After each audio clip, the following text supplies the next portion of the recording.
スタジオ3万 Oh, this is my dad, and he's not gonna marry my mum anymore. Oh no, my mum really wants to have sex with me. This is really bad.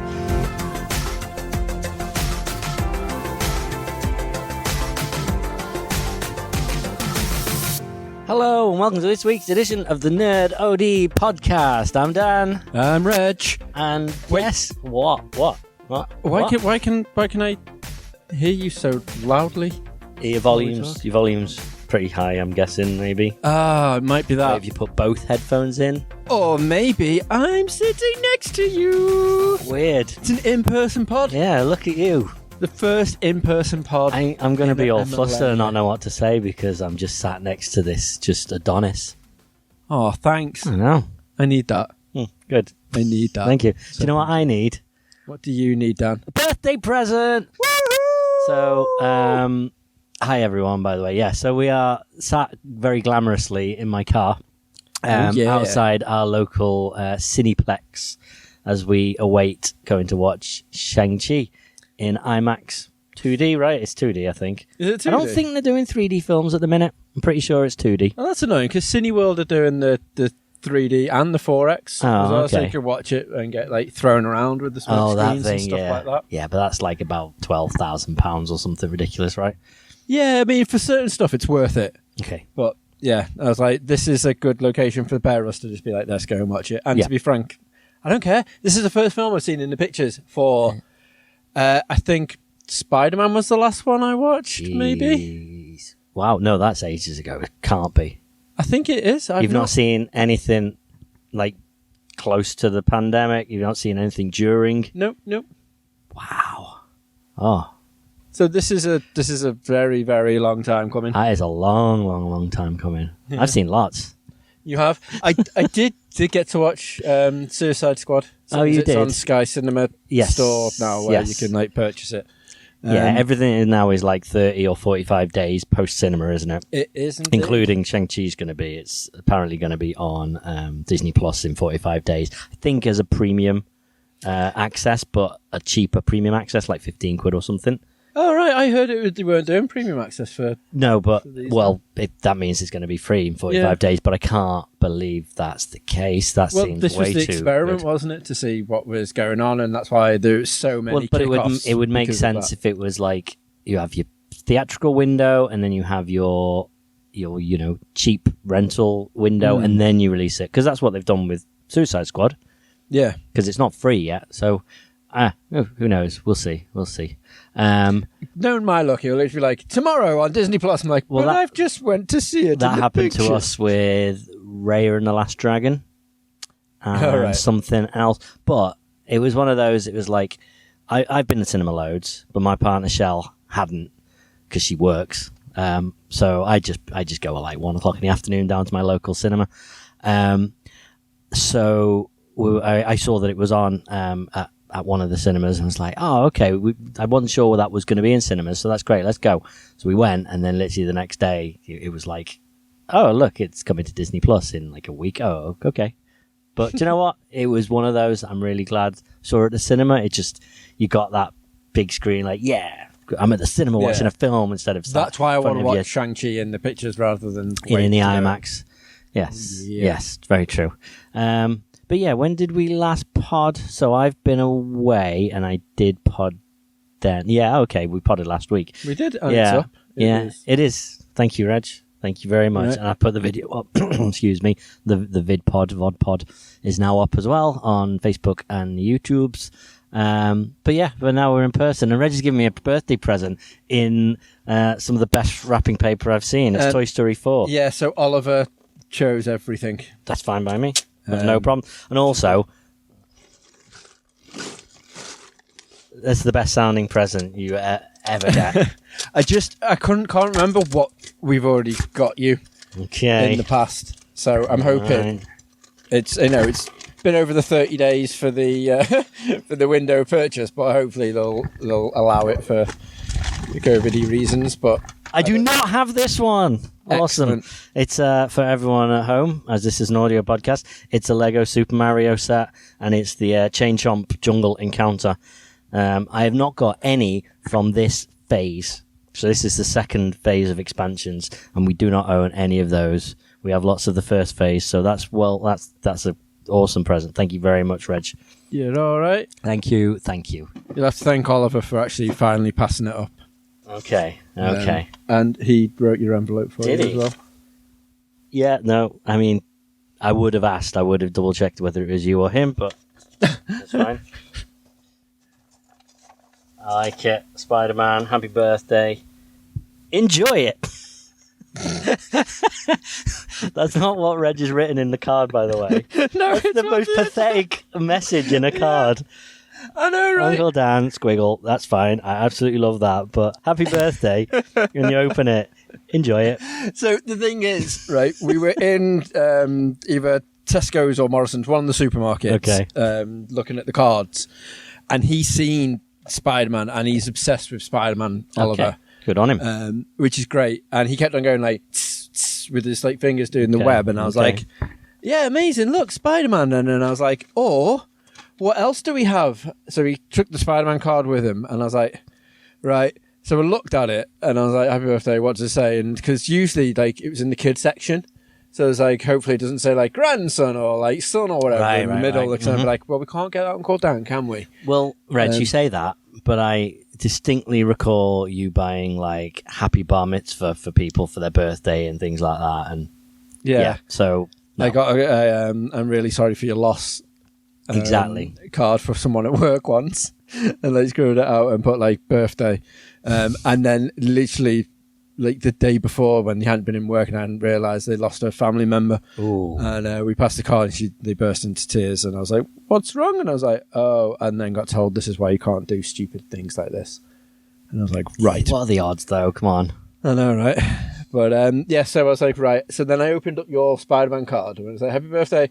And when I seen enjoy it, I was like, how did I even pass quality check? I was like, that's amazing, right? That's definitely the one we're getting. And Oliver, well done on finding that one. Yeah, I like it. Yeah, I like it. Done. Thank you. But yeah, he didn't want to give that up. But well, I did enjoy it. And I think I've already covered that. I enjoyed it. I had an enjoyable day. Also had an enjoyable rest of my holiday.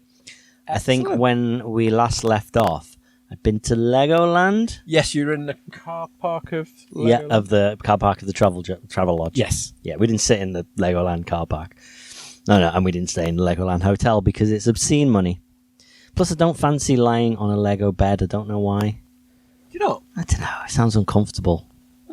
Depends on what the quality of brick is. True. So is it 3, 4, or 6 feet? Like, what's the? I see. I like. Yeah. Well. We did manage to get to everything that we set out to go to. We got to Chessington. Woohoo! We got to Thorpe Park on the last day. We had amazing weather. Like it was in Chessington, it was about 26, 27 degrees according to the weather app. London, it was like 28, 29. It was absolutely roasting. Because it was horrendous here. Really? So because we've seen the Chessington stuff go up, and I was like, oh, right, and we were doing like the poll of like where to go and whatnot. And then when Thorpe Park was like, there was nothing, and I was looking outside, and it was literally smashing it down. I was like, yeah, maybe they've not done Thorpe. And Thorpe Park was wet. We got there about maybe 10:15. It opened at 10, and there was a big. They have security. They always check bags, all of them. But most of them are just like, walk up, check your bag. All right, there you go. This was like absolute job's worth. You know, bouncers? Yes.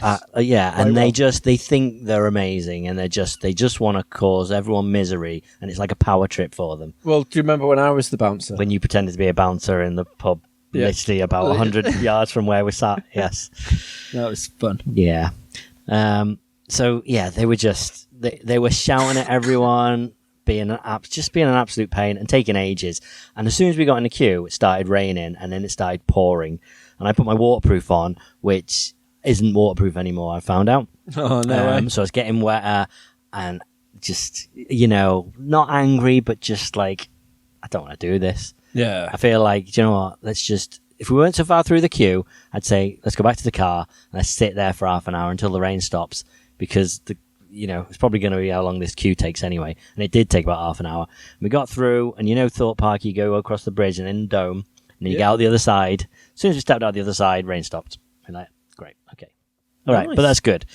But yeah, so we were doing, to pick up from what I was saying last week, we did sort of challenges in the different parks, Instagram and whatnot chose it. The Chesterton one was really fun because we put up like a poll of 2 rides, and some of the time it was like, here's one really good ride and here's one that really sucks.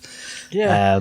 And I expected the internet to go, I'm going to put you on that. One, that's and what I was voting for. And I was kind of disappointed that no one, it didn't go that way. We ended up on good rides all the time. Yeah, it was really annoying because I was voting against you. Especially like the last one. I was like, all right, we've got Dragon's Fury, which is it's like Spinball Whizzer at Alton Towers. It's like a spinning coaster, and it's great. It's better than Spinball Whizzer, which I actually love. It was either that or this little kid's car ride, where you just literally just go around about 2 miles an hour along this track, and you're like, oh yeah, look, there's an animal there, great. And that had a half-hour queue. Dragon's Fury had like 5 minutes, so it's like it's equally a punishment just to queue. Wow. And I think that got to about 45 to 55 in favour of Dragon's Fury. It was like, oh well, good ride, thank you. I think nice because people wanted to see the video of Dragon's Fury and we'll see. We'll see. I just wanted to see the that's not happening for you. But the last day at Thorpe Park, because we got there and we realised the park closed at 7 because it was the first day of Oktoberfest as well, which is pretty rubbish, by the way. Apart from, there's a ride there called Depth Charge, which is a big sort of let's say big. It's like a raft ride. It's like one you get out of a water park. It's just like it's just straight but goes down and flat and then down and flat and whatever. So normally you'd be in there on it in your swimming trunks. In this case, you're fully clothed, so if you're getting wet, you're getting drenched. Yeah. But anyway, we're up the top of this tower, and then where there's one of the side entrances for staff. Suddenly we hear this music, and then basically 4 or 5 performers in lederhosen coming out riding this sort of tricycle thing, and then a bunch of them are dancing around it, and they start playing Ya Ya Ding Dong with a song from the Eurovision, which I'm pretty sure Eurovision, the Will Ferrell film, they're Icelandic, right? They're the Iceland. I'm pretty sure. I've never seen it. Oh, and had no intention of. Do you like Will Ferrell sometimes? I like Will Ferrell, but I've just I don't like Eurovision, and I've got no interest in watching a film comedy based around Eurovision. But okay, it's worth watching. It's a good laugh, and it's more Will Ferrell sort of comedy than it's like a Eurovision sort of love letter. It takes the mickey out of it completely. There's only one bit you'll hate where they do in things like Pitch Perfect where they're like, let's sort of sing a song together, and everyone starts singing and bouncing off it. They do that at this house party, but then all these different Eurovision winners and contestants from over the years start coming in, like the big girl was she from Russia? Netta, is it? I think she comes out, and loads of different people. Anyway, anywho, I'll get distracted here. But yeah, I'm pretty sure they're Icelandic, yet they're singing Ya Ya Ding Dong. But oh well, never mind. Anyway, what was my point? Oh yeah, so because it closed at 7 o'clock, we're like, wow, I've got loads of time here. Okay, granted, I've got to drive home 4 hours afterwards, but still, don't care. It's fine. So we'd had a suggestion earlier in the week of do all the rides in alphabetical order. Right. We were like, if there's ever a park and a day to do this, it is now. Because one, we've got that extra 2 hours. The park is open. And two, Thorpe Park is tiny. It really is. You could walk from one side of the park to the other in about 3 minutes because it's so compact. Loads of great rides, don't get me wrong, but it is very small. So we were like, okay, that's perfect. And it would have taken, to do all the rides, we counted, there were 26 rides. Right. Now, you hear about... for each letter of the alphabet? Well, yeah, but technically no. There is a Z, though. There's an A to Z. There's Angry Birds 4D, and there's Zodiac. So it's quite cool. Now, couple of caveats. One, I was like, I reserve the right to refuse going on that massive log flume where you get absolutely drenched, called tidal wave for a reason, because it's wet and cold. If it warms up, fine, but maybe not. Two, if a ride is closed, it's closed. We have to skip it because you can't go backwards in the alphabet. So we so we had a look. First of all, Angry Birds 4D was the first ride, but that didn't open until 12. I'm like, great, okay, there's one to skip. Started going through the rides. Fortunately, 2 of the rubbish kids rides were closed. Just like, thank goodness. But then everything else was open. So you hear about people who go, I went to Alton Towers, I got on 4 rides. We got on 22 rides, and we went on one of them twice. We went on Swarm twice, because you kind of got to do the left and the right. No, the back isn't backwards anymore. They used to have backwards cars at the back. But yeah, we did it. We literally, not for dramatic effect, but we got on the very last ride as the very last ride of the day. Oh, nice. The people running it were furious at it. You could tell this girl running it. So we got up to the gate, and they hadn't even started the next ride, like the penultimate one. There was bunch of seats with the harnesses up, but the gate was shut, and we stood there, and could have easily seen us. And she just went round, she put them all down, and then sent the ride going, and they went off, and then she came up to us to open the gate, and she went, sit where you want. Like, okay. So we sat down, and this ride, it was like, I can't think of anything to describe it as, but the seats were really high up, so you couldn't, like, for a short person, it's really hard to get on. They have a step ladder to help people get onto it. Oh, wow. And Shell's not very tall. She was like, and jumped up and got over the sort of the lip and got in. She managed to get on, and I go to get on, and she goes, oh no, it's just going to be the 2 of you, so for weight, you're going to need to sit on the opposite side. So do you mind going over there? And says it to Shell. Shell's in the seat. I'm still to get in. Wow. And I go, yeah, see how much trouble she had getting in? I'll go over there. So I walked over and sat down, and then she just, went in the booth and pressed the button, and she's absolutely miserable. And I get it. It's the end of the day. Yeah, but one more. I know. Like literally, but she could have got us on the ride before that, and she absolutely could. Issue, no, she would have finished work 4 minutes earlier. Like, see, that's the only thing that would annoy. Like over here, it's really stringent. Like when you go try and get to Alton Towers, and sometimes like no. Even like the park's closed, but like I'm in the queue, so you give me that one last ride. Like in Disney and stuff, and like Universal, they're just like, hey, no, that's fine. As long as you're in the queue, it's even if it's 4 hours later. Yeah. The park will close 4 hours later. And like if I was manning a ride, I'd be like, no. I finished now. It is like that. If you're in the queue when the ride shuts, you're in the queue. So there were some rides that we had a look, and it still had like a 40-minute queue. But good thing was it was pretty dead, and I was amazed that we got round it all. We were really in the last hour. We're like, we've got to get on like 5 or 6 rides here. This is not going to happen. And plus these 3 are on opposite sides of the parks. We've got to go bouncing back and back.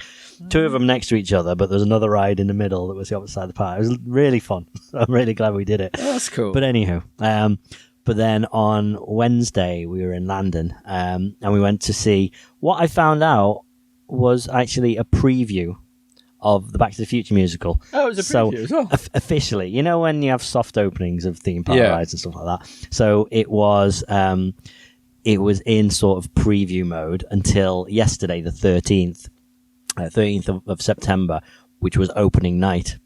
And the guy who plays Doc Brown got COVID, or tested positive for COVID at least, so couldn't perform opening night. Oh, you'd be devastated. Yeah, absolutely. But he's the only one in it who is someone. Now, I was like, I recognise this guy, and he wasn't. I couldn't pick him out and say he was the star of this show or movie or whatever. But he's been in an awful lot of stuff. Like me and Shell watch a show called Grace and Frankie on Netflix. Is it good? Yeah, it is. Really good. Every time I go to watch them, it's always like, we recommend this for you. Like, stop forcing it down my throat. It's one you're gonna love it or hate it, but it's once you kind of get into it, it is fun. It's basically about these 2 old women who used to be best friends, and then they both got married, and then it turns out the husbands have a gay affair, and then they sort of bond over that, and then they become best friends, and the 2 guys, their ex-husbands, get married, and it's all about their life and their kids that they had before they split up and the drama and whatever. But it's got loads of like really good people in it. Like they're all, you know, really good actors from like yesteryear, I guess. Yeah. But anywho, he was in that, and he actually, the surprising one was he was the singing voice of young Hercules in the Hercules Disney film. Yeah, right, okay. Which is really weird because I thought he was fairly old. I think he's definitely in like his 50s or something like that. So back then, he wasn't young. No. It wasn't young Hercules, but he did sing voice of young Hercules. But it's a bit of a weird mix of characters. You go from that to playing Doc Brown. But anywho, we get there, and it's like I've not been to a show in London on the West End for a while. Obviously, no one has because of COVID, but longer than that.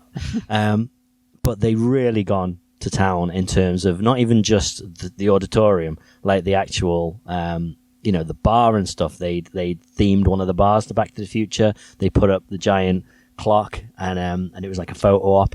There was like an electric plug that you and someone else could sort of plug together, and a light would come on and stuff, and it was great. Like really cool. They thought of all these little things. And then you go in, and the auditorium looks amazing. You know, when they set up to do a show in London, they're like, right, we're here for the run, like for at least like a year, probably longer. So let's do the entire place up.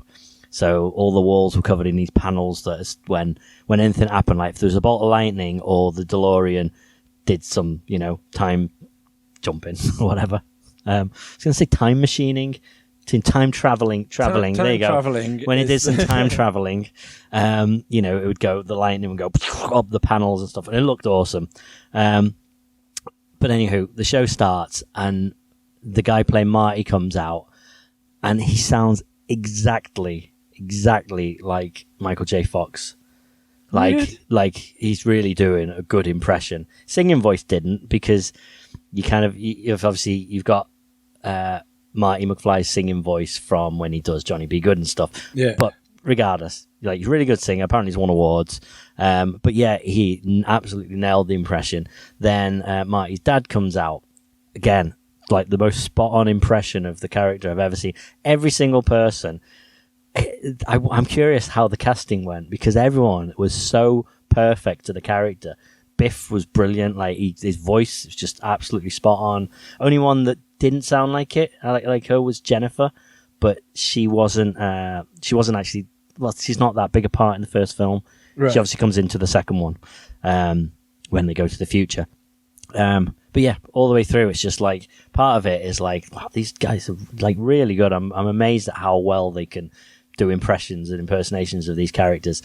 The downside of it, before I get to the really good bit, is the songs were really kind of forgettable. Right, like, okay, that's a shame. The musicals I've seen recently, kind of, are Book of Mormon, the Avenue Q, and Little Shop of Horrors. And all three of those have got amazing songs. Yeah. Like, even if you didn't know them, you'd come out humming them, and singing them. This had none of that. It was very like, the songs were very like, sort of, a lot of them were like puns on time and future and stuff. Like this whole song where Marty's singing, "I've got no future." It felt really like, they kind of felt like they phoned it in a little bit on the songs. Oh, no but way. none When of is that. Back to the Future, the musical though, and I know. then, like, the music isn't the highlight. To the point where it could have been just a play, and that probably would have been better. However, none of that matters, because like their impressions were great. Songs. Yeah, the star was absolutely the DeLorean. It was amazing, like mind blowing. Right. Like, okay. honestly, like the minute that I kind of don't want to spoil too much, but the first time the DeLorean appears, so he goes down to Twin Pines Mall in the film, obviously, and then he's like, "Doc, where are you, Doc?" And then suddenly in the film, the DeLorean appears and he just goes, and it skids in. Like, it did that. The car, basically, the wheels weren't the wheels. At one point, I saw like these little sort of coaster wheels underneath it, because the car like moves around and spins around and all sorts of stuff. So there must have been like a black cloak at the back of the stage or something, because suddenly the lightning goes off, the sound of the car time traveling happens, the lightning up the side of the auditorium flashes, and then the car just appears from nowhere and skids in, just goes and skids across the stage, and you're like, holy cow, like, where did that come from? And okay, right, that's impressive. Did it look better than the Batmobile from the Batman 100%, 100%. Batman Live, go. We had a podcast, we're talking 6-7 years ago, whenever Batman Live happened. Unfortunately, we got free tickets and we went to see it, and we probably talked for the entire podcast about how bad Batman Live was.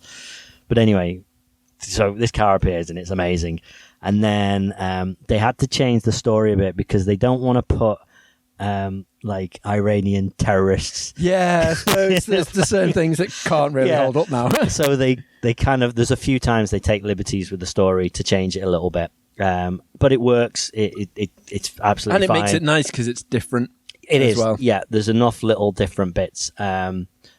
And yeah, so anyway, something happens to the doc, and then Marty's like, "Oh, I'll go get help. I'll go to get to the hospital." And he jumps in a DeLorean and goes, "I'll drive like the wind."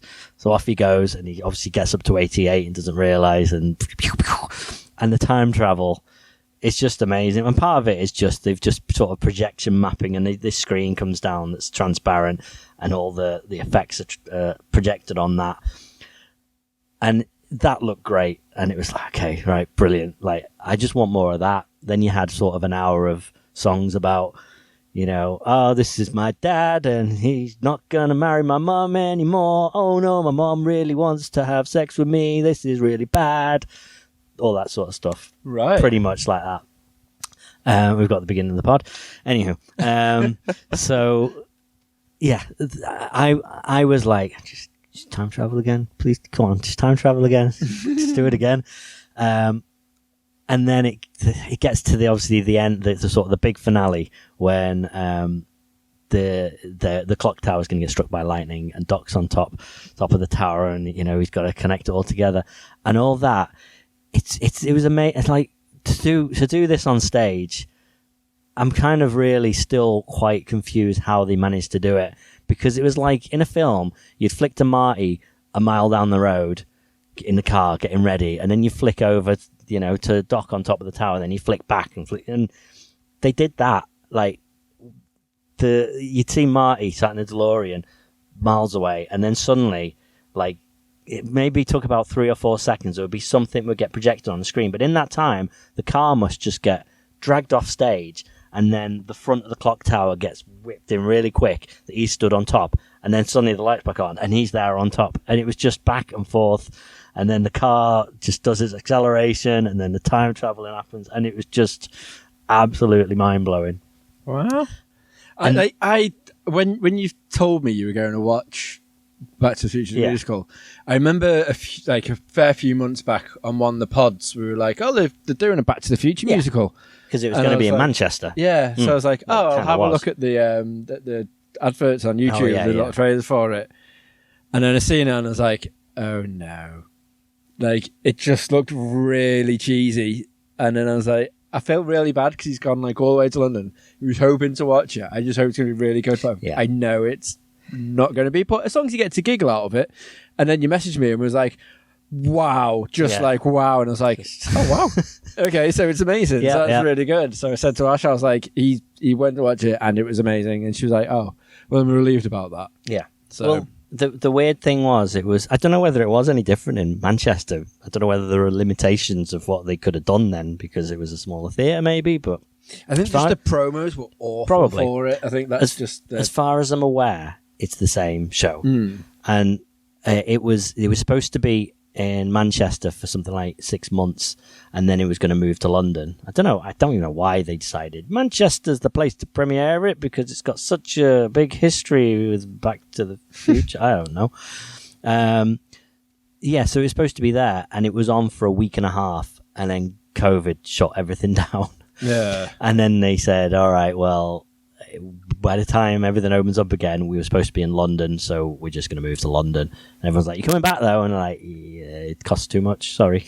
So, no, right. so Manchester got it. I was hoping you're going to end that story. No. So it's coming back to Manchester. So I'll be happy to watch it. The article I read then said once that the main run is finished, the show will tour.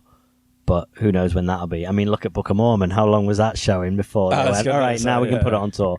It's always the same. They'll keep it in that one place until people start to get bored of it, and they're like, all right, we've got 2 or 3 empty seats tonight. All right, it's time to tour it. Yeah.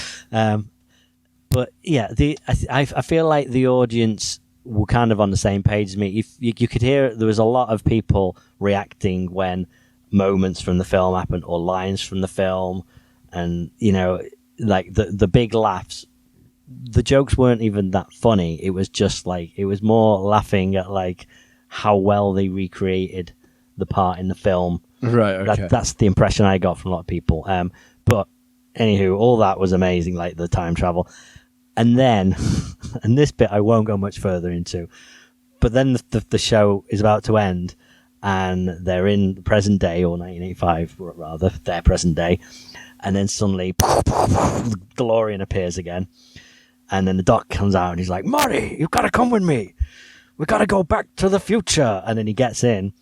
And then obviously what happens in the film, where we're going, we don't need road. Yeah. That happens. And I'm not even going to describe it. It was just mind-blowing. Absolutely mind-blowing. What followed. I thought you were about to say it was just shocking. No. It's one of those that I do not want to ruin, because people listening to this might go and see it, and you might go and see it, and it's not worth the 30 seconds of you going, oh, right, yeah, that's cool. You can't, until you see it. It's just, it was just, honestly, we were watching it, I was like, oh, that's amazing. And then something else happens, you're like, holy cow, it's just insane. But it's so good. So good. Yeah. Anywho.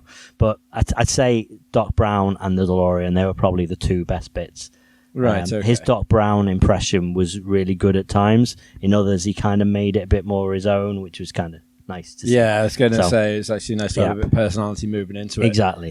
But have you seen the live action Rick and Morty craze with Chris? Yeah. I don't know why people are being so like. I thought it was a proper live action Rick and Morty, because obviously I'm not. Well, it would make sense if it was like one of the parallel universes, and it was just promos, right? Yeah, but don't quite get what they was getting at. But I can just imagine like Sean just sitting at home, just proper like fapping it away, watching it. They should have dubbed over it, because the Rick is, especially when he does like the belch and the talking, it's such a unique way of doing it, and Christopher Lloyd just couldn't.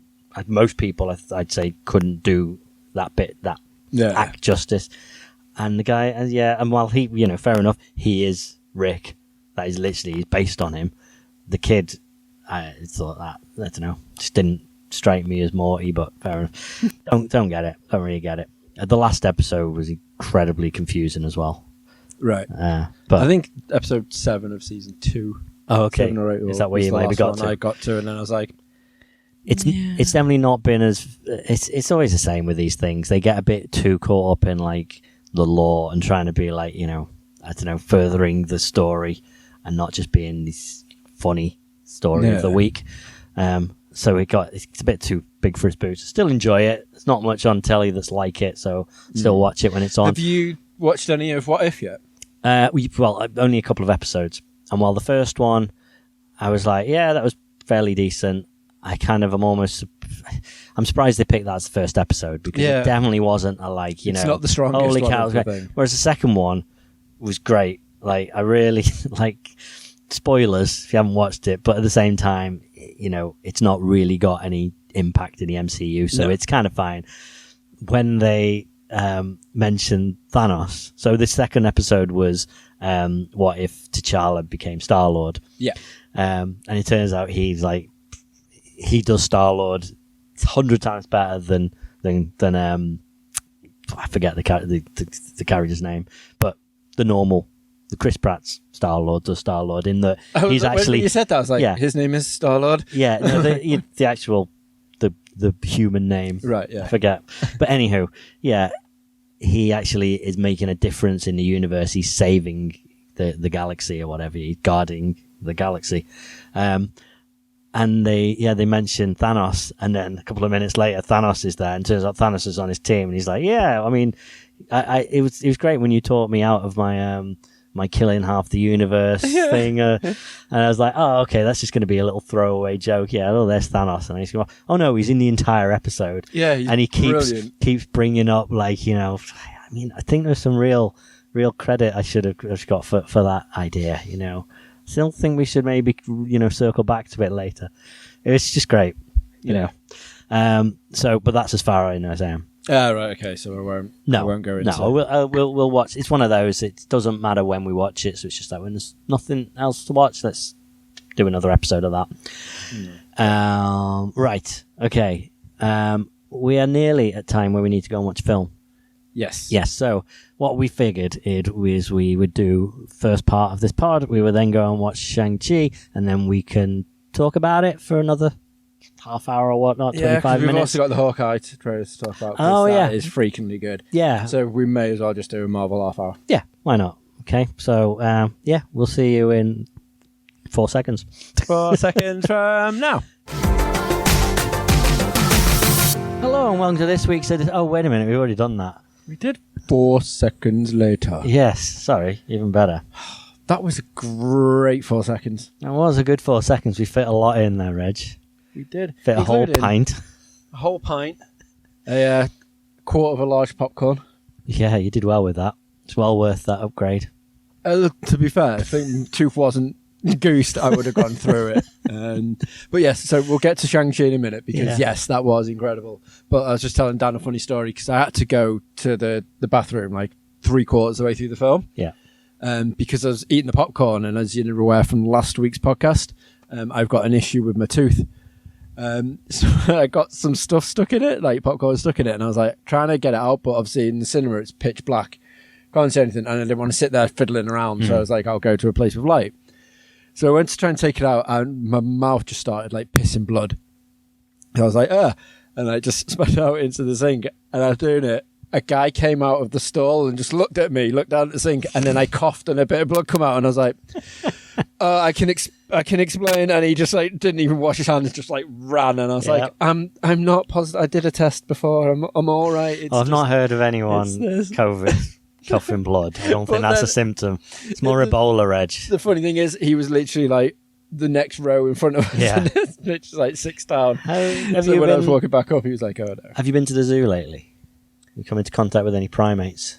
Maybe. I did go last week. Dustin Hoffman, anything like that? No? Yeah. I didn't see Dustin Hoffman. No, okay. I was all right with that. You're one. all right then. Okay. But I did just see Kevin Spacey. Really good. Several issues if you come into contact with. No, you're in your 30s. You're fine. There is. We're all right. Let's just talk about how good that was. Yes. So I don't feel like for some reason I feel like recapping, but it would, because it was like 3 hours ago for us, but it was, like we say, 4 or 5 minutes ago. That we just went to see Shang-Chi. Oh, there's a rabbit. You can't see it, but literally there's a rabbit. He's looking right at me, and he's gone. Did you see it? No. I'm not going crazy. I'm pretty sure Dan's just got a bit mental. We're back in my car. To not talk about the film. No, I just thought I caught my eye, and I was like, hang about, there's a rabbit out there. There is. So anyway, yeah, we just went to see Shang-Chi, just in case you've forgotten.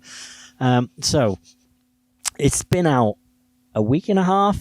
Yeah, we are late to the party. Yeah, which is so unlike me, because I go and see blooming Snake Eyes and rubbish like that on the day they come out. Oh, right. Yeah. So yeah, I couldn't get my act together to go and see that. No, it was, I had planned. I was going to go and see it on Monday when we were down, or Tuesday, I forget. One of the days I was down in London. We didn't have anything for the evening. So I was going to go with my partner. And then she's like, oh, when you're in Dublin, I'm going to go to the cinema. What are you going to go and see? Oh, this Shang-Chi, the Marvel thing. Oh, okay. I don't have to. No, it's fine. It's okay. Don't worry. We'll do something different down in London. So she went. Now, she likes the Marvel films, but not to the point where she's like, holy cow, we need to go and see this film immediately, and is into all the lore and the theories and stuff. She really enjoyed Loki, Winter Soldier, it wasn't Winter Soldier, was it? It was Falcon. Falcon and it was Falcon and Winter Soldier, of course it was. And WandaVision, got really into them, but doesn't remember like anything about. Anything that would come up, any cameos or any characters from other films, she'd be like, "Who's that? Can't remember that." Like, she couldn't remember much about what happened in Endgame. Like, how was that movie just not seared into your brain? Like, that was just the culmination of this, a decade. But my point is, she likes the films, isn't like, really obsessive as a lot of us might be. But she came out of it and came home and said that was really, really good. So I was like, right, I'm looking forward to this. Like, I was anyway. But more now. Like, this is going to be good. And I've read a lot of stuff saying how amazing it was. The fight scenes were incredible.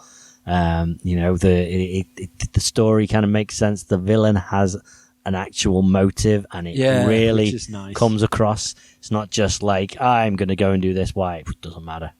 It's not like, a Chris Nolan. Oh, don't even think about it. Just, it's not worth thinking about.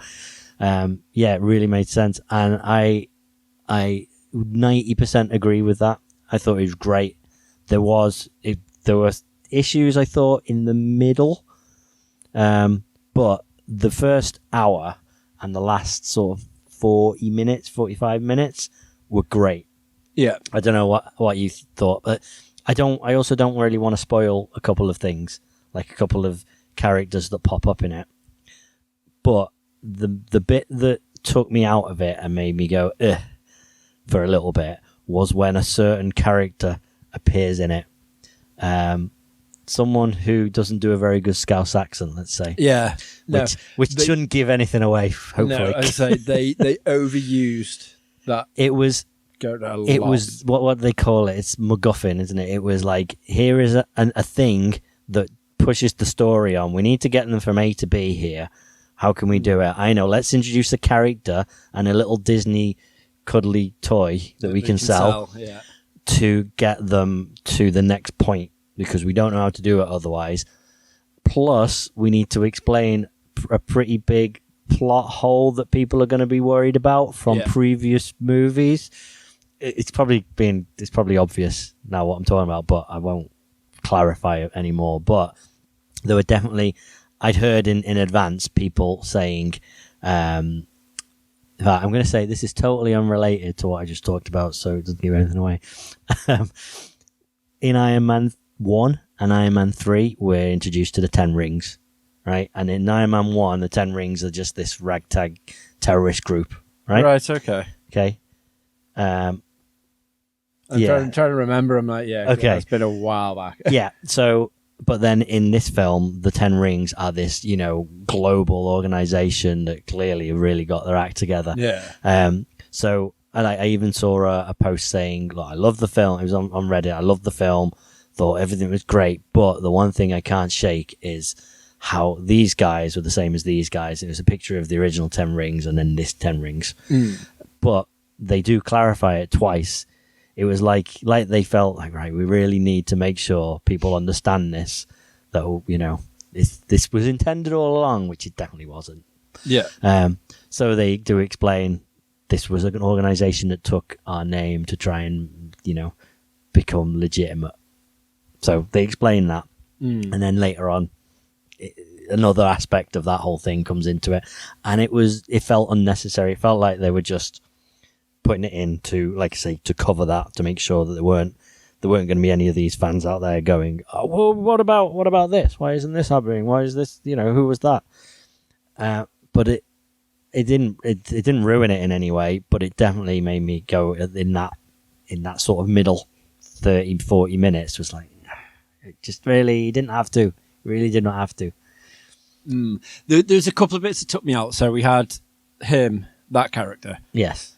Sure. Which, I wasn't a massive fan of. Like, I like the fact that when he brought him back, I was like, huh, right, okay. I knew that was a little chuckle anyway. But then they have a much bigger role than you kind of expect. And the thing I don't get is at the end, when they're all doing like the candle tradition and setting off a little boat and stuff. Yeah. Why that character was right front center going like, yeah, I'm going to send it off as well. And there's an entire village of people who actually fought and new people and like needed people, like wanted to be there and actually knew people there. So that was just like, what?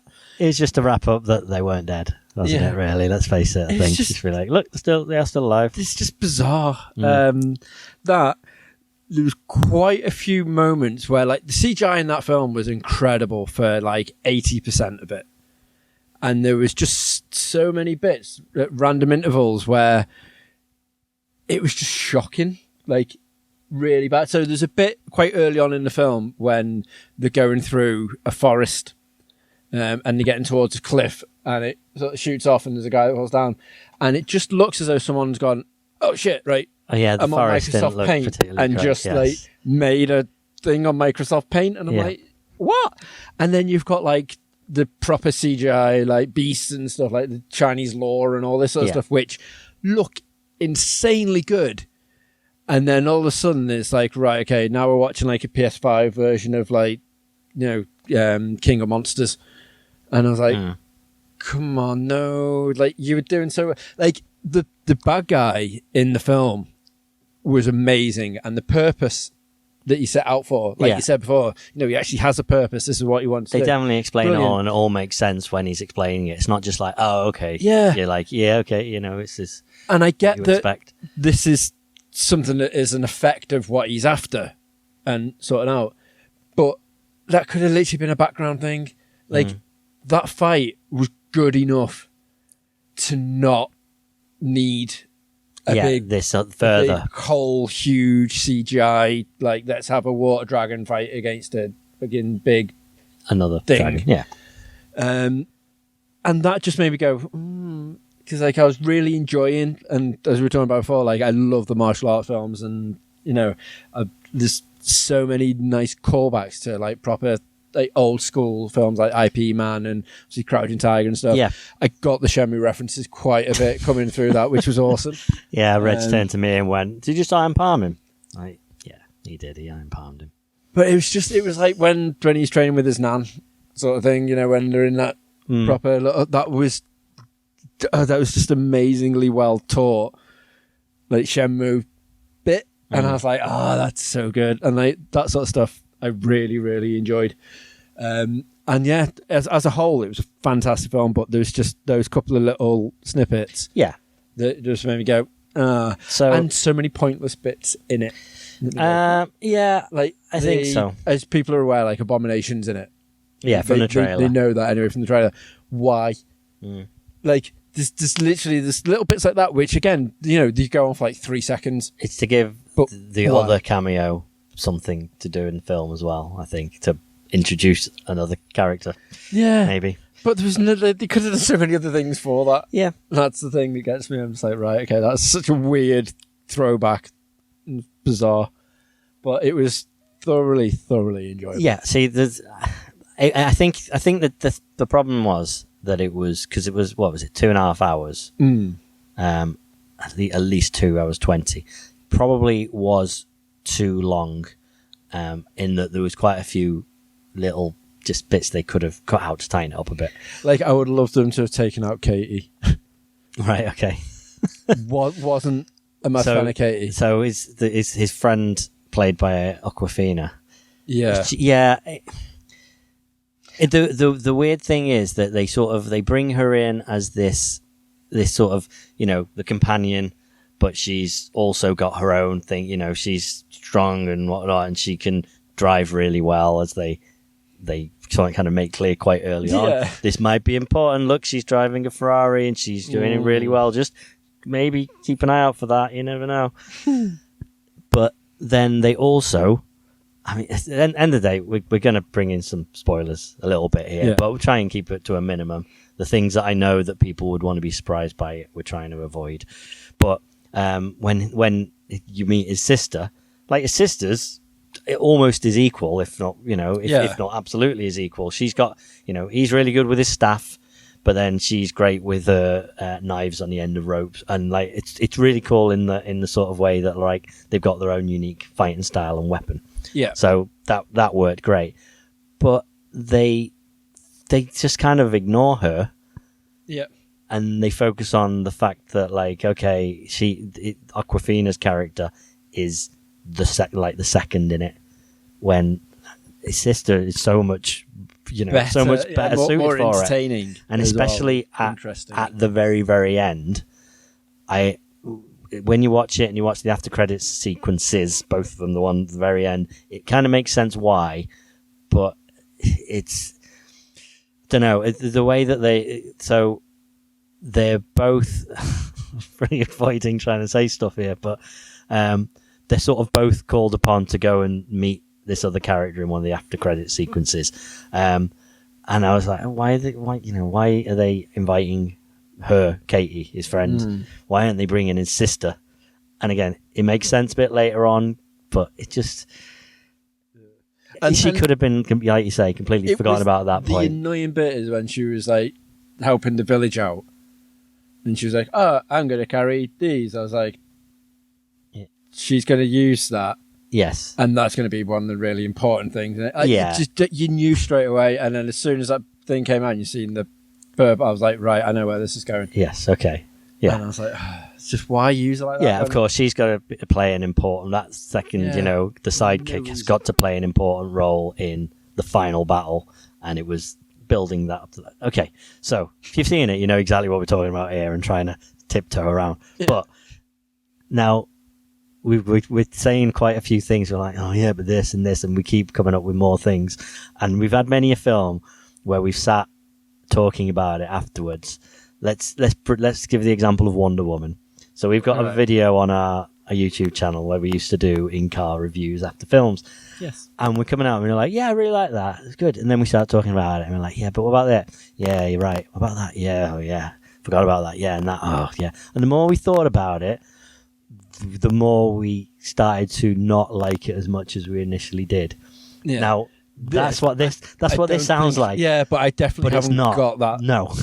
This is so many amazing redeeming features, like this fight scenes in it. The issue is Marvel stuff has this bar that I think everyone expects this certain quality. Yeah. And when it's good, it surpasses that. But there are too many moments that were a bit under that, I think, that kind of were like, yeah, okay, we expect better now from them, maybe. Okay, however, let's forget about any of that was a bit iffy. Yeah, the stuff that was amazing. I've not seen a film like that sort of recreate the, like you say, Crouching Tiger and things like that in such a good way. Like every single action sequence pretty much had a whole different theme to it. You know, yes. The very first scene pretty much is this big fight between the bad guy and this other character, and she's doing the wire fighting, you know, and making leaves fly around and all the proper classic Chinese kung fu movie type things, you know, fantasy kung fu movies. But then you don't see that again for ages. Then it gets a lot more grounded in that this is just a fight on a bus, or this is a fight on the side of a building. And like, how good were those fights? Oh, they were amazing. I mean, but all the bus one every fight scene was brilliant. Like the choreography was great. I don't know who did it, like what they've done before, what they were used to doing.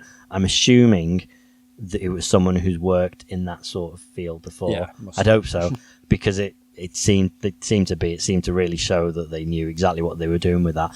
But like, you know, it could have just been constant.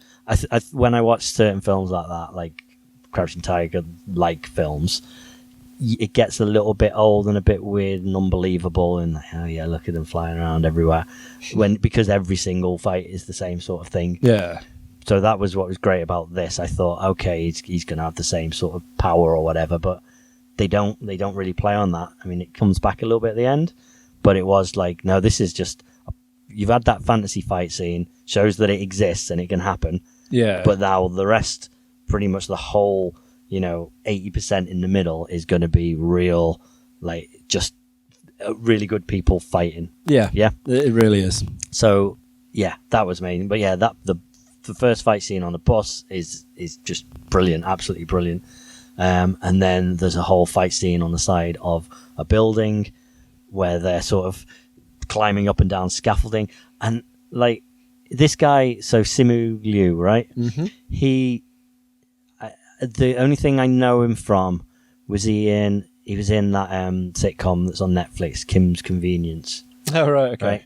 So I know him from that sort of stuff. I don't know what his background is in terms of actual action stuff. I'd love to know how much training he did to do the parts that he did, and how much wasn't him, and how much was a stunt double. Because if it was a stunt double for 99% of it, they do amazing thing with deep fakes now, because there was lots of moments when it looked like it was him. It wasn't someone from the back. It was his face doing the fighting, and it was absolutely brilliant. Mm-hmm. So I'm curious how much was actually him and what training they gave him, because you see that with all the Marvel movies. Like Chris Pratt gets announced as being Peter Quill. Got it, Peter Quill. 4 hours later. Was that on Pod? Yeah. Yeah, it was. I couldn't remember whether it was in the pub before.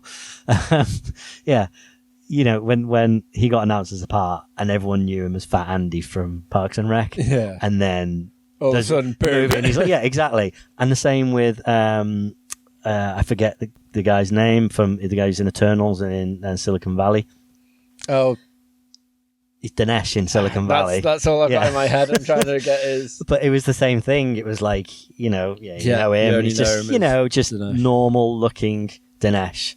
And then suddenly he's on the cover of Men's Health, and he's like ripped and like... Yeah. People seem to do it. They're like, Marvel movie? Right, okay, personal trainer. Let's get... So it looks like the same sort of thing, just to a bit more of an extreme, in that if it was him, he learned an awful lot of fighting styles, which is amazing. So, yeah. Anywho, point is, all the fight scenes just were so well done and really believable, and all had their own little thing. Mm-hmm. So, yeah. Anywho. Yeah. I really enjoyed it. I mean, maybe because he had to learn a lot.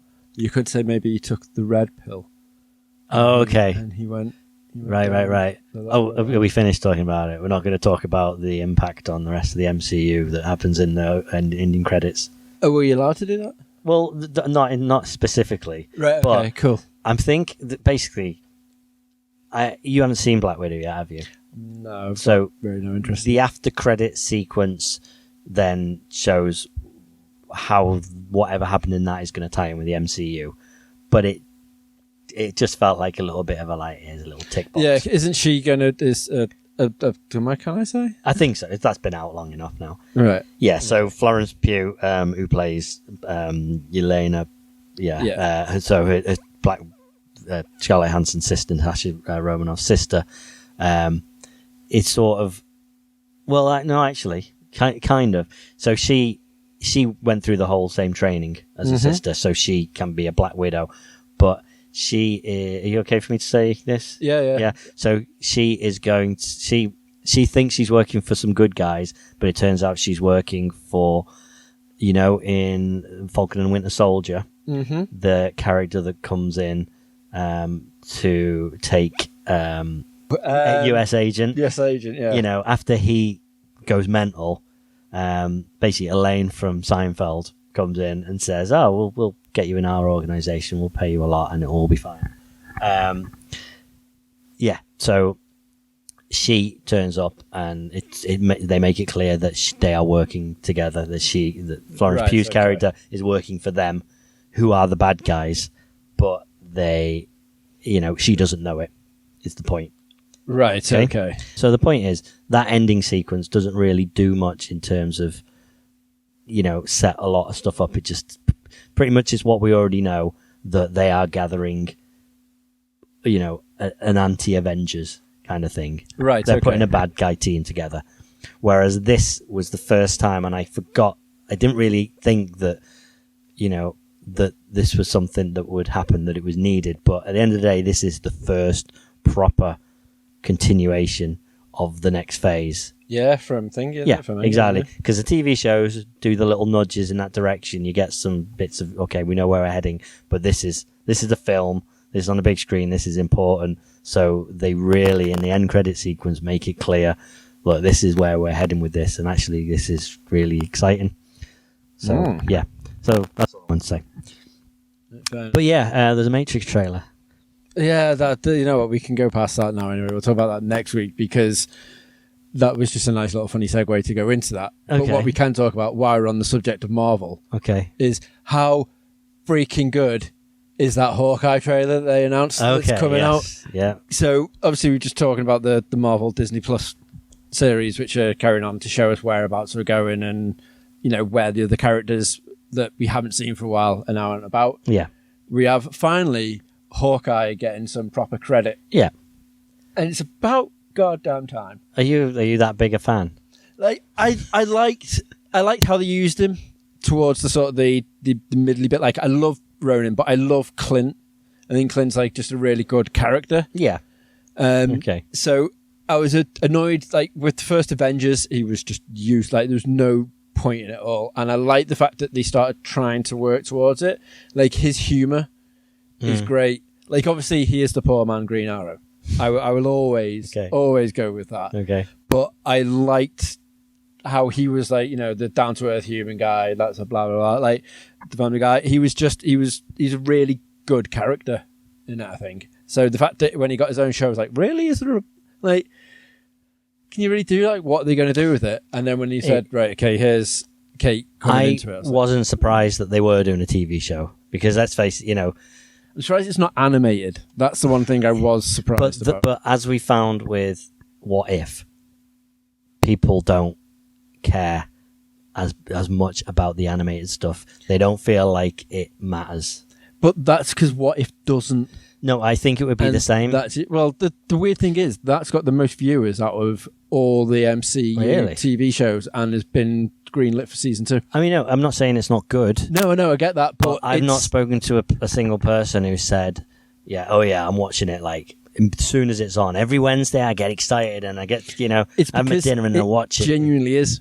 What if someone said to you, okay, here's, you know, Captain or like Iron Man. Yeah. The MCU Iron Man series, or here I get that. The Hulk series, because you've been waiting for a film. Here's the animated series. They'll be like, oh, yeah, we'll watch that. I don't feel like, though, that it would have, that people would give it the same weight because it's like, these feel like they are stories of a real world because they are filmed. You know what I mean? They're not animated stuff. I think it would be weird having everything as live action and then having this part of the story is animated. So I don't think they would have ever done that because I mean we've got plenty of animated stuff that's on the way. Yeah, genuinely. Do. Yeah. Oh yeah, it's been a what if like Howard the Duck in the second episode. Yes, of course, yeah. I'm only 2 episodes into What If because I'm just like watching it as and when. It's nothing. Let's watch that now. So yeah, great that Howard the Duck was in it. Yes. Yeah, but anywho, that's his little nudge. Like, I'm going to get my own show. Yeah, but let's face it, you've got so many characters that you know that are in the Avengers. That granted, there's kind of 2 or 3 that are regarded as they're the big ones, but no one in that group is unimportant. Like every character has their fans. Yeah. So everyone deserves a movie or something. Yeah. You know, I get why they gave Black Widow her own movie, but a Hawkeye movie, it feels like a TV series is right because he's a lesser character. But, you know, they can do this with TV. They can give anyone they like a series. That's it. And the budgets now are insane for like, I mean, look how good Cap and the Winter Soldier was. Absolutely. This is going to have the same sort of budget. And it just, the only downside to it is the fact that it's a seasonal thing. And I was saying to Mike, and I don't know why it annoys me because it's very rare that I've not ever gone back and been like, oh, I'll tell you what, I'm going to watch Falcon and Winter Soldier again, or I'm going to watch this again. Yeah. But with Hawkeye, I'm like, I can only watch this at Christmas time. But do you only watch Die Hard at Christmas? Most of the time, because that's when it's on. Yeah, but would you have a problem watching it any other time of the year? It's like Gremlins. Yes, okay, even better. Like, I'll watch it, but it doesn't have the same impact as what it does. I don't have the same feels as what I do. I definitely could not watch an out-and-out Christmas film, not at Christmas, just like you can't listen to Christmas music. Oh yeah, no, when it's not Christmas. I get that. But then something like that, which is just it happens to be set at that time of year, I'd be okay with. Right. Like if there's a film about people who go on a summer holiday, great. I don't care. I'll watch it in January. Doesn't bother me. You know, do you know what I mean? It shouldn't matter. I definitely don't think it matters as much. But yeah, this is just it happens to be. I think they were just like, right, when's this going to get released? All right, November. Yeah, that's so it's the schedule. Run up until Christmas. Yeah, exactly. No, I get it. The Guardians of the Galaxy Christmas special. Fair enough. That'll be a Christmas only thing. Oh, yeah. But you know, but yeah, I didn't know what it was going to be like. I had a feeling it would be more like Falcon and Winter Soldier. Yeah, quite dark. 100%. Thought it was going to be about sort of the Ronin stuff, which it looks like it's got some of. But if it was just that, it would be very dark. But it looks like a buddy cop movie from the trailer. Yeah, which I'm not saying is a bad thing at all. That's great. It sounds really good. The trailer has a lot of heart. It looks a lot of humor. It looks really kind of light, but then some, pretty good fight scenes and whatnot. So lots of explosions. Yeah, I'm really, really curious. And at the same time, I know they're trying to build up quite a lot of these the young Avengers characters. The new Avengers. And I thought, I was when I started to look into all the characters they were bringing in, I thought I don't know. It just doesn't feel like this is going to work as well as it does in the comics. Because people just want that, I don't know. It just feels a little bit lesser than the main thing. But this is the first of it, and let's see. I guess let's see how it works. Yeah, so, I've got good hopes for this one. Like I get more excited now, I think, for the Marvel TV stuff than I do for the films. Do you know why I think that is, though? Because they're so much more accessible in that, you're just going to be able to watch it without a problem. And they happen so much more regularly. Yeah. They just pop up and it's like, here's a trailer, it's going to be out in 3 months. But it's also as well because they've not missed yet. Like, obviously, the first couple of, as you're fully aware, like Wonder, I wasn't really that fussed about, but then I got massively into it, and I was like, this is really good. It was 100% intended, but I think that. Exactly, yeah. But they've not missed the mark yet with any of it. It was like, I kept saying to you before, like, why they even bother doing a Loki series? Like, just like that sort of stuff.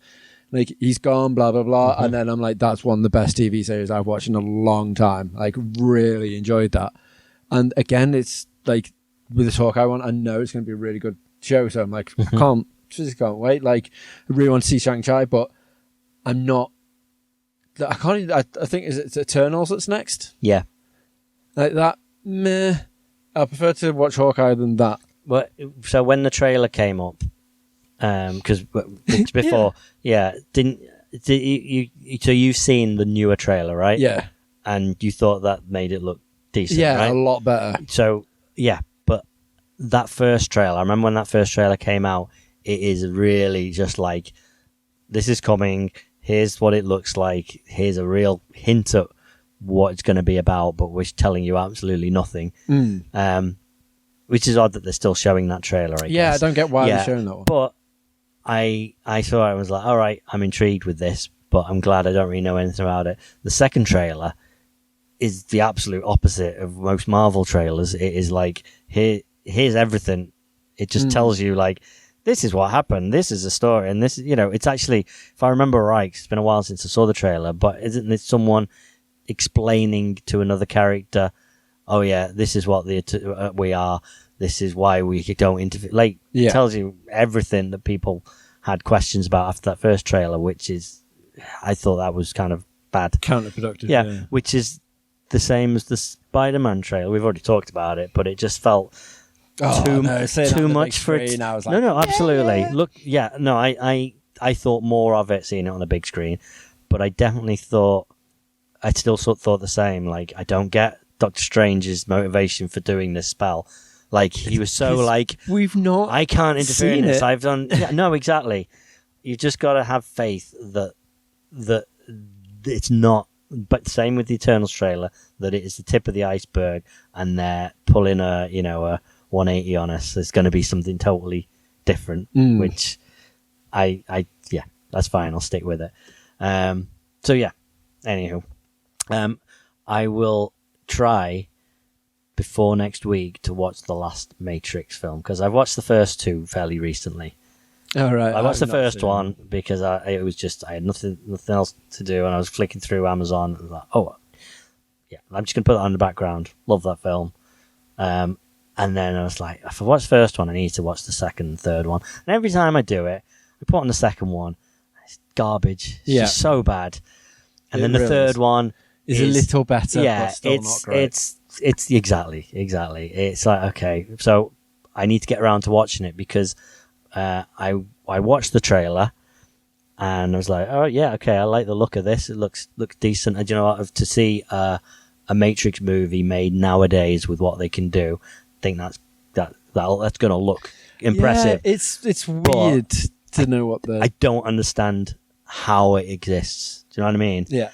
I'm pretty sure I remember what happens at the end of the third one, but I clearly don't because, yeah, it doesn't make sense to me. So I need to watch it. I don't think just for a lot of people, because the other annoying thing is that apparently in the trailer, there's so many nods and things that happen in that trailer, which are from the MMO as well, which follow on from the MMO they released after. Yeah, I remember you saying about it. And then Lana saying that, yeah, it is canon, look. Okay. This is it. So you need to also know what happened in the MMO in order to get a full grasp of this. So potentially... But seeing as that was 15, 20 years ago now, there's no way you're going to be able to... No.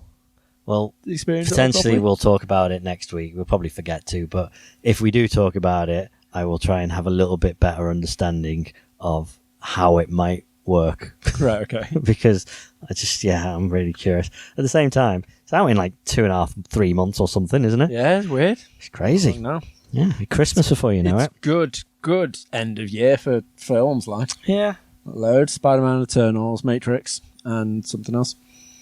Something else. Yeah, I don't know what else it is, but I started on a little trail and then didn't go this isn't to like finish it off, I was like, little oh, no. and something else. Oh, no, God, you're like, no. I have no idea. No, I have no idea. There's another film. Another film will come out. Well, yeah. I pretty much guarantee it. You should be on Star. At least one more. I don't know. Yeah. I don't do films. Okay. But there we go. Well, I got an email from View. They often send emails and it's just like, hey, Snake Eyes is out, Shang-Chi is out, come watch these. We know you've watched these other films, might like this. Got one today. Hey, Thomas the Tank Engine, the movie's out. I'm like, oh, yeah, great. Steve Page and the soundtrack to it again. I don't know. I doubt it. Shame. Anywho, on that bombshell. Yes. Yeah. If you haven't watched it, go and watch Shang-Chi. It was good. It was good. Yep. And we will hopefully see you on Friday for some form of game-related podcast. Yeah. We don't know what yet. We'll see. Oh, the drama. Anywho, thank you for listening. I've been Dan. I've been Reg. And we'll see you next time. Doodles. Oh, the rabbit's back.